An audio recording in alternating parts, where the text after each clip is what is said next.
Быйылгы таатта мажыналарын көрдөрүүтэ үчүгей, ол курдук Улахан Жон Республикага үхүз оголор 2 месте болан тураллар. Бу иделеригер беренилээх тренердер Вячеслав Авакумов, Петр Стрекаловскай, Артаньян Неустроев сыралаах үлелерин түмүгө боллага. Опсая хүрбеу сияханның графтыхи болар. Беге хорох мажыналар бут коракка баалар, онна жалктаналар. Хорохтор бу боллаганаттан манна бебит улуспу кинигер, оннан арасны хелектеттен барлардан баалар, онна манна сбор курдук итаммы тата манна жарык бара турар.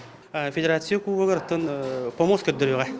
Уолбор тоскулатын 9 кылахан өренәчтә Айсен Араклеев мастардыгытнан жарыктамыта 2 сыла болбот. Бу болары турар Улахан күрәктеһиге кини агухан киләгә җире яһынга улуһун чихин көмүскөктәк.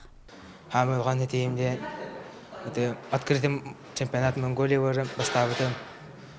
Анапа бастабытым Всероссийской. Онда атахами шуеден топ. Республика бастаманындык. Дебех сидене битим эсе. Команданан гыттын атын мулар барытын шүдик кисестерин адылды. Бу триумфка хүбе бирис хүбеккес татталарга келен балейда. Бу курдук таатта мажыналара аксыны сүрбе 1 сүрбе 2 күннәрегер туймада тонатыгар Жокускай коракка Федерация кубагар честяхты кыттарга белемненеллер. Парасковия Татаринова, Василий Иннокентьев, Саха телевидениете, Таатта.